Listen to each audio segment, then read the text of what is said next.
It is 1631 in Bergen impoverished and Mumtaz Mahal, loving bride of Mughal emperor Shah Jahan is expecting their 14th kid. A healthy daughter is born, but not without hardship. Shah Jahan comes to Mumtaz's aid, but he is powerless to stop her sobbing. The emperor chooses to construct a tomb worthy of his queen, an earthly duplicate of paradise to embody their perfect love and project the power of the Mughal kingdom. For all time, building on the Taj Mahal began roughly 7 months later. Royal architects began to bring Shah Jahan's vision to life at a site chosen by the emperor in the bustling imperial city of Agra. The Yamuna riverfront was already littered with gorgeous mansions, gardens, and mausoleums, but when completed, the Taj Mahal would be the most magnificent monument of them. In addition to the Mumtaz Mausoleum, the plans included a garden mosque bazaar and many caravansaries to house visiting merchants and diplomats.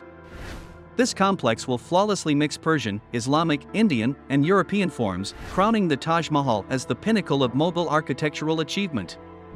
The entire compound was laid out on a geometric grid with painstakingly planned bilateral symmetry to further establish a sense of balance and harmony.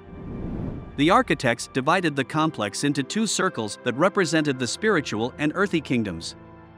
The majority of the structures were composed of brick and red sandstone, with white marble embellishments.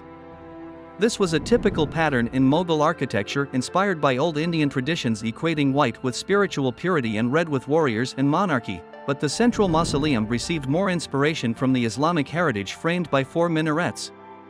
The monument was totally covered in white marble from quarries over 400 kilometers distant. Its primary dome towered above the skyline, and those within the enormous chamber experienced an otherworldly environment lasting nearly 30 seconds, refining the Italian stone-working techniques. Pietra dura artisans used a variety of semi-precious stones to create exquisite floral motifs depicting the eternal gardens of paradise. Calligraphers adorned the walls with Quranic inscriptions, and because the Islamic picture of paradise has 8 gates, the mausoleum's halls were built to be octagonal. The garden in front of the mausoleum was divided into 4 sections in the Persian style, but its vegetation reflected the Mughals' nomadic Central Asian ancestry. Flowers and trees were carefully chosen to offer color, sweet scents, and fresh fruit to be sold in the market. The bazaar masons created crossing paths, pools, and water channels to weave through the luxuriant flora. Even before it was finished, Shah Jahan used the Taj to conduct the annual memorial of Mumtaz's death, which celebrated her reunification with the divine just across the river. Shah Jahan created another huge garden with a central pool that perfectly mirrored the monument. This complicated complex took 12 years to complete and used thousands of talented craftsmen and artisans ranging from masons and bricklayers to masters of pietra dura and calligraphy.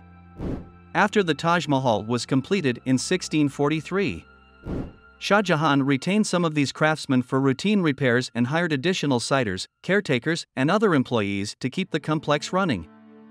He compensated these workers by establishing a vast endowment for the Taj, a system that remained in place until the early 19th century. Since its completion, Shah Jahan's Grand Memorial has drawn visitors from all over the world, and each time a visitor is awed by the mausoleum, the emperor's goal is achieved anew. Unfortunately, after 15 years of reigning over Mumtaz Memorial, Shah Jahan became ill, and a succession battle started out amongst his sons. While Shah Jahan recovered, his son Aurangzeb had already emerged as the next monarch. Shah Jahan spent the last 8 years of his life under house confinement in Agra, where he could view the Taj Mahal in the distance. When he died in 1666, he was interred close to Mumtaz. His grave disrupted the complex's symmetry, allowing his wife to remain at the Taj for all eternity.